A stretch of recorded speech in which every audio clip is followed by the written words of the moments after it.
अस्सलाम वालेकुम वरहमतुल्लाह। Welcome to फ़ख्र स्टम्सवेयर। आज के इस लेक्चर में हम देखेंगे कि कैनोनिकल फॉर्म और स्टैंडर्ड फॉर्म में क्या फ़र्क है और मेन टर्म और मैक्स टर्म क्या चीज़ें होती हैं। के मैप पर लेक्चर बनाने से पहले इन दो चीज़ों को समझना ज़रूरी है। इससे आपकी फाउंडेशन बनेगी के मैप को ज़्यादा आसानी से समझते हुए। अब अगर हम तीन वेरिएबल्स की बात करें, हम एग्जाम्पल से अंडरस्टैंड करते हैं कि कैनोनिकल फॉर्म क्या है, स्टैंडर्ड फॉर्म क्या है, मेन टर्म क्या होती है, मैक्स टर्म क्या होती है। ये हमारे पास बुक का टेबल 2.3 है। इसमें आप देखें हमारे पास तीन वेरिएबल्स की एग्जांपल गिवन है और हमें पता है जब तीन वेरिएबल्स हों तो जो मिनिमम वैल्यू होती है वो कितनी होती है, जीरो। डेसिमल की वैल्यू में लिखना लगाऊं यहाँ पर, डेसिमल में मिनिमम वैल्यू होती है जीरो और मैक्सिमम वैल्यू कितनी होती है, 7 होती है। यानी तो जीरो का ये बाइनरी इक्विवेलेंट है 000, ये 1 की बाइनरी इक्विवेलेंट है एंड सो ऑन। ये मैंने सारे डेसिमल की जो वैल्यूज हैं वो मेंशन कर दी against each binary value. Truth table के एक आसान तरीका ये होता है कि आप एक्स वाई जी लिखें। इसमें जो एक्स होता है ये आपकी एमएसबी होती है, मोस्ट सिग्निफिकेंट बिट, और ये जो जी होती है इसको कहते हैं लीस्ट सिग्निफिकेंट बिट। तो अगर तीन वेरिएबल्स हैं तो एक कम, 3 माइनस 1 2, तो 2 की पावर 2 कितना हो जाता है, 2 की पावर 2 होता है 4। तो आप कैसे बनाएंगे, पहले कॉलम में 4 जीरो लिखेंगे, फिर 4 1 लिखेंगे, फिर उसके बाद अगले कॉलम में 2 0 2 1 2 0 2 1, फिर 1 0 1 1 1 0 1 1। तो आप जब इस फॉर्मेट में लिखेंगे तो आपके पास यही ऑर्डर बन जाएगा 0 से 7, बिल्कुल एक उसी तरह जो असेंडिंग ऑर्डर होता है डेसिमल का वही बन जाएगा। और अगर यही चार वेरिएबल्स होते तो फिर हम क्या कहते हैं 2 की पावर 3, तो 2 की पावर 3 कितना होता है, 8 होता है। तो आपके पास पहले 8 जीरोस आ जाएंगी, फिर आपके पास 8 1, फिर 4 0 4 1 2 0 2 1 1 0 1 1। और जब आप डेसिमल देखोगे तो पहली वैल्यू 0 होगी, दूसरी 1 होगी and so on up to 15, क्योंकि 0 to 15 वैल्यू होती है 4 वेरिएबल के केस में। अब हमने ये चीज देख ली कि हमारे पास इनपुट कैसे बनेगी। ये फंक्शंस की इनपुट होती है, फंक्शंस के आर्गुमेंट होते हैं। अभी हम एक फंक्शन कंस्ट्रक्ट करेंगे मेन टर्म्स में भी और मैक्स टर्म में भी, लेकिन ये अंडरस्टैंड करना जरूरी था। अब यहां पर देखें, अब हम मेन टर्म्स को अंडरस्टैंड करते हैं कि मेन टर्म्स क्या होती हैं। मेन टर्म्स एक्चुअली आपकी ये जो लिटरल्स हैं इनका प्रोडक्ट होता है, और हर मेन टर्म के अंदर आपके तीनों वेरिएबल्स या तीनों लिटरल्स इंक्लूड होंगे। हम मेन टर्म जब लिखेंगे तो अगर x की वैल्यू 0 है तो उसको हम ट्रीट करेंगे x का कंप्लीमेंट। जब भी लिटरल की वैल्यू 0 होगी तो उसको कंप्लीमेंट फॉर्म में लिखेंगे, और मेन टर्म में हम क्या करेंगे, प्रोडक्ट करेंगे। क्यों, क्योंकि 0 से कोई चीज मल्टीप्लाई होती है यू विल ऑलवेज गेट 0, और मैक्स टर्म में हम एडिशन करते हैं, इसी वजह से उसको मैक्स कहते हैं कि उसमें प्लस होता है और इसमें प्रोडक्ट होता है, इस वजह से उसको मेन टर्म कहते हैं। उसके बाद देखिए यहां पर क्या है, तीनों वेरिएबल 0 है तो हमने एक तो तीनों को मल्टीप्लाई करना है, और मल्टीप्लाई करते हुए कौन से लिटरल लेने हैं, तीनों की वैल्यू 0 है इसलिए तीनों का कंप्लीमेंट है। तो ये मेन टर्म बन जाएगी 0 डेसिमल वैल्यू की, तो इसको हम स्मॉल m से डिनोट करते हैं m नॉट।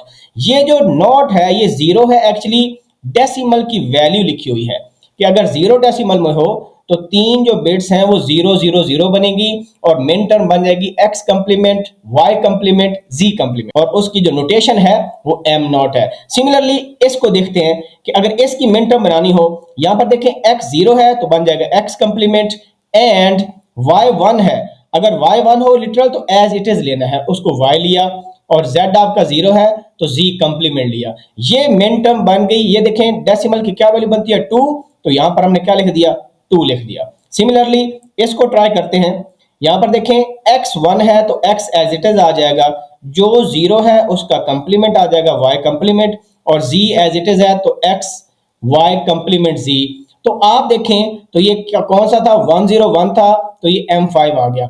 अगर आपके पास m5 लिखा हो, अगर आपको मेन टर्म्स गिवन हो तो यहां से भी अंडरस्टूड है, 5 को बाइनरी में क्या लिखते हैं 1 0 1, तो यहां से मेन टर्म भी निकाल सकते हो। देखो पहला एज इट इज है तो x आ जाएगा, दूसरा 0 है तो ये y कंप्लीमेंट आ जाएगा, तीसरा 1 है तो x y कंप्लीमेंट z आ जाएगा।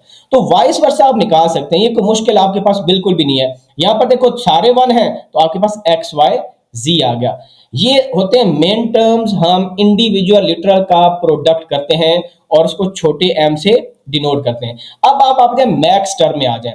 मैक्स टर्म में क्या होता है, मैक्स टर्म में आपके जो लिटरल्स हैं उनकी एडिशन हो रही होती है, और इसमें हम अपोजिट जाते हैं। अगर x 0 होगा तो हम एज इट इज उसको x ही लेंगे, यानी मैक्स टर्म में आपके पास अगर कोई वेरिएबल 0 है तो वो एज इट इज जाएगा। अगर x की वैल्यू 1 है तो हम उसको x के कंप्लीमेंट की फॉर्म में लिखेंगे। यहां पर सारे वेरिएबल जीरो होते हैं तो हमने जीरो की जगह एज इट इज लिखना है। तो हमने क्या लिखा, x प्लस वाई प्लस जी, प्लस शो करता है मैक्स को, तो उसकी डेजिग्नेशन क्या है, डिनोट कैसे करेंगे, capital am not, not show करता है कि डेसिमल का मैक्स टर्म है। सिमिलरली m3 की फॉर्म में अगर लिखें तो m3 में हमारे पास जो बाइनरी वैल्यू होती है वो 0 1 1 होती है, 0 1 1। तो 0 के लिए मैंने क्या बताया, एज इट इज लिखेंगे, ये एज इट इज आ गया, प्लस ये दोनों 1 है तो y का भी कंप्लीमेंट और z का भी कंप्लीमेंट, तो इसको हम m3 से लिखेंगे। और ये लास्ट देखें 1 1 1 है क्योंकि 1 में हम क्या लिखते हैं, कंप्लीमेंट, तो x complement plus y complement plus z complement. इसमें एक चीज और आपने नोट करनी है कि मेन टर्म और मैक्स टर्म बिल्कुल कंप्लीमेंट होते हैं एक दूसरे का। फॉर एग्जांपल आप इसको देखें 1 1 1 आपके पास है, तो यहां पर आप प्रोडक्ट करें जरा तीनों का यानी एंड गेट, प्रोडक्ट का मतलब है कि एंड अप्लाई किया, 1 into 1 into 1 एंड गेट के तीनों 1 होंगे तो आंसर क्या आपको मिलेगा, आपको 1 मिलेगा। तो यहां पर हमने तीनों का क्या किया, प्रोडक्ट किया, आंसर क्या आ गया, 1 आ गया। अब एग्जैक्टली मैक्स टर्म में आ जाए। मैक्स टर्म में जब हमने किया तीनों को ऐड किया, क्योंकि ये क्या है, ये एक्स वाई जी था, जब इसका कंप्लीमेंट लेंगे तो x कंप्लीमेंट भी 0 आ जाएगा, y कंप्लीमेंट भी 0, z कंप्लीमेंट भी 0, तो मैक्स टर्म की वैल्यू क्या आ जाएगी, 0 आ जाएगी। सिमिलरली यहां पर ट्राई कर लेते हैं, यहां पर अब आपके पास ये 0 0 1 है, ये x का कंप्लीमेंट है तो कितना आ जाएगा, x कंप्लीमेंट 1 आ गया, y कंप्लीमेंट भी 1 है और z वैसे ही 1 है, तो आंसर आपको 1 मिल रहा है। यहां पर देखें x, तो x की क्या वैल्यू 0 0 प्लस y की क्या वैल्यू 0 प्लस z का कंप्लीमेंट है तो 1 का कंप्लीमेंट लेने क्या मिलेगा 0, तो आपको 0 मिल रहा है, यहां पर 1 मिल रहा है। तो ये पता चल गया कि मैक्स टर्म और मिन टर्म बिल्कुल एक दूसरे का कंप्लीमेंट होते हैं। अच्छा, अब हम दूसरी चीज करते हैं, यहां पर हम एक फंक्शन लेते हैं, इसी टेबल के अंदर हम एक फंक्शन लेते हैं f1 के नाम से, और उसमें हम कौन सी टर्म्स ले रहे हैं यहां पर नोट करें जी। ये आपके पास क्या है, ये 0 0 1 है, मतलब मिन टर्म नंबर 1, ये है 1 0 0, ये 4 बनता है मिन टर्म नंबर 4, और ये 7 है मिन टर्म नंबर 7, 1 1 7 होता है। इसके अगर हम मिन टर्म्स देखें तो जब हम फंक्शन में किसी मिन टर्म्स का इजहार करते हैं कि भाई ये वाली मिन टर्म्स हैं, तो हम सिंपली बाइनरी वैल्यू को डेसिमल पे मैपिंग करेंगे। ये 1 है, 4 है, 7, तो इसका मतलब यह है कि एक फंक्शन में ये वाली मिन टर्म्स हैं, यानी अगर हम उनको सम ऑफ प्रोडक्ट की फॉर्म में लिखें, सम देखिए मैंने पहले बताया सम क्या होता है, जब आपकी मिन टर्म्स हो और हम कर रहे होते हैं, यानी प्रोडक्ट टर्म्स को और कर रहे होते हैं।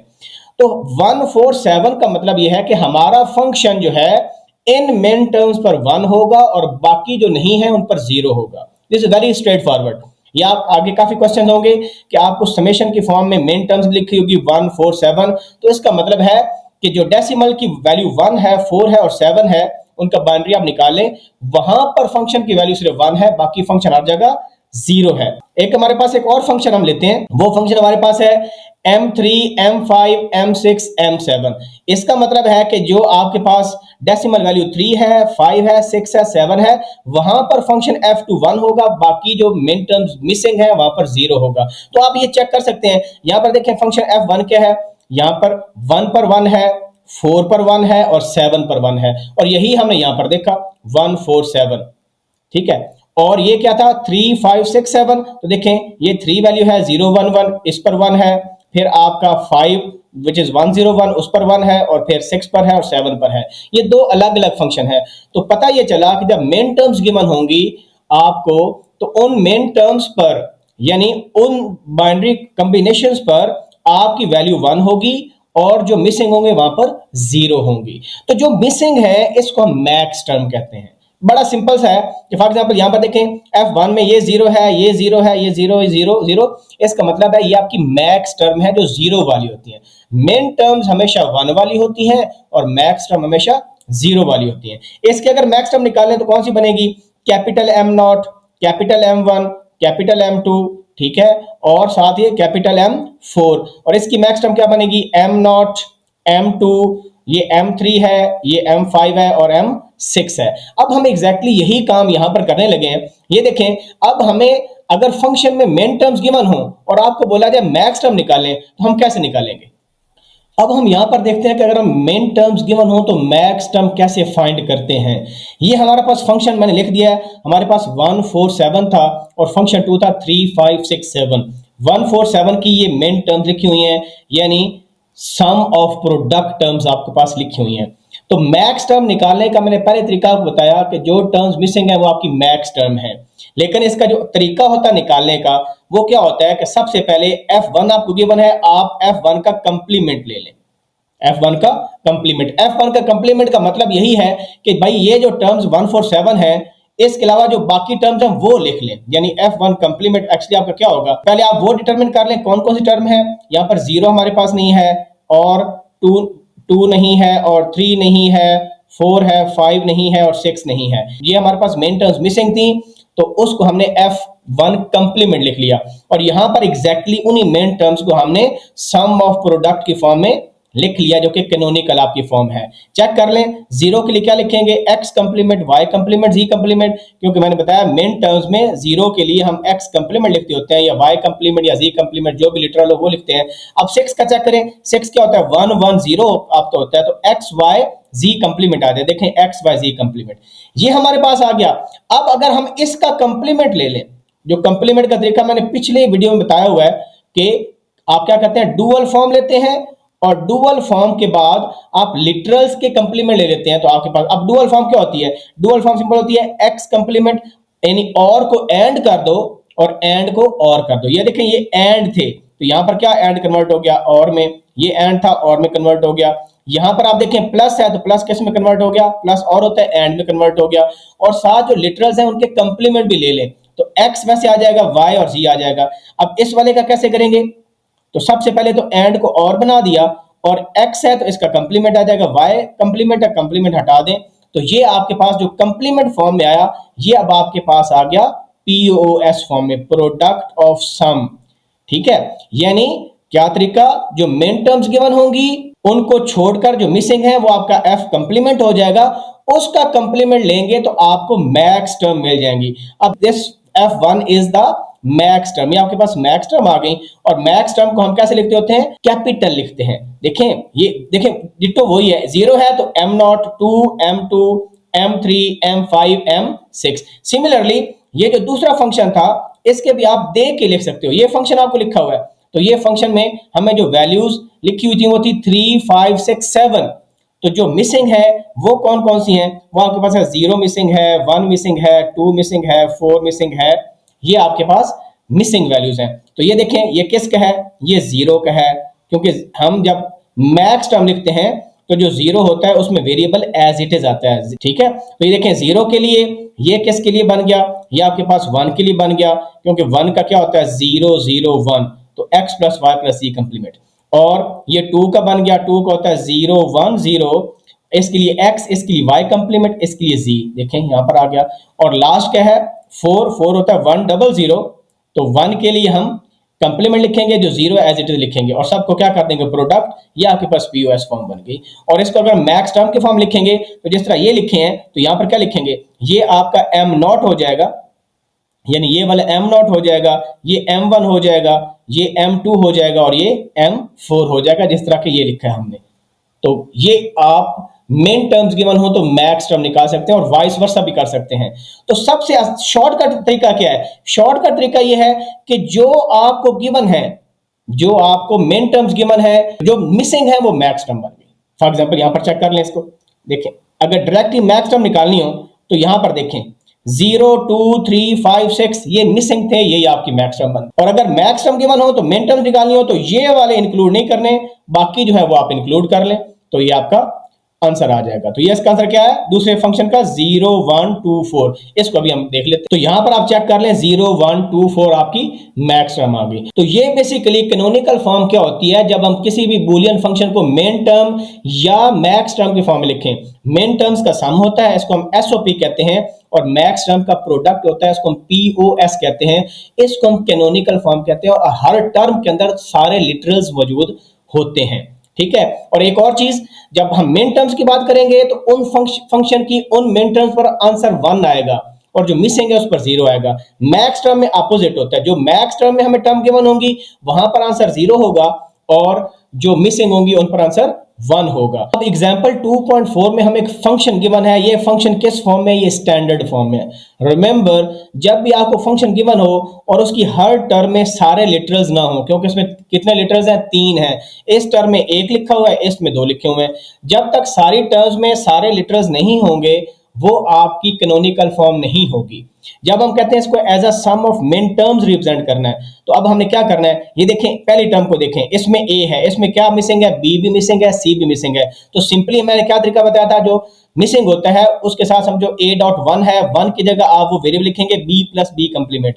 क्यों, b प्लस बी कंप्लीमेंट हमेशा 1 होता है। अब इसको मल्टीप्लाई करो, आपके पास a b अब 2 वेरिएबल बन गए, एक से हमने 2 बना लिए, लेकिन हमने कितने बनाने हैं, 3। अब इसके साथ क्या करेंगे, c plus C complement multiply करेंगे और इसके साथ भी वही सलूक करेंगे। तो ये देखें हमने ए बी के साथ C plus C complement, because ये 1 होता है, मल्टीप्लाई किया, इसके साथ भी किया, सिंप्लीफाई किया, तो आपके पास ये जो पहली टर्म ए वाली थी उसको हमने इन टर्म्स ऑफ मिन टर्म्स लिख लिया। अब अगर आप नोट करें, ये एबीसी कौन सी मिन टर्म होती है, 7 होती है, 1 1 1, ठीक है। इस तरह ये क्या है 1 1 0, ये आपका 6 बन जाता है। ये क्या है 1 0 1 विच इज 5, और ये क्या है 1 0 0 विच इज 4। इसी तरह ये दूसरी देखें, बी कंप्लीमेंट सी है, इसमें ए मिसिंग है, तो दूसरी टर्म को लिया और ए प्लस ए कंप्लीमेंट मल्टीप्लाई किया और ये भी आपके पास मिन टर्म्स बन गई। अब हम इनको जब कंबाइन करेंगे तो जो टर्म्स एक से ज्यादा दफा आ रही है उसको हम डिस्कार्ड कर देंगे, because we know the rule x plus x is equal to x होता है। तो यहां पर देखें ए के अंदर क्या आ रहा था,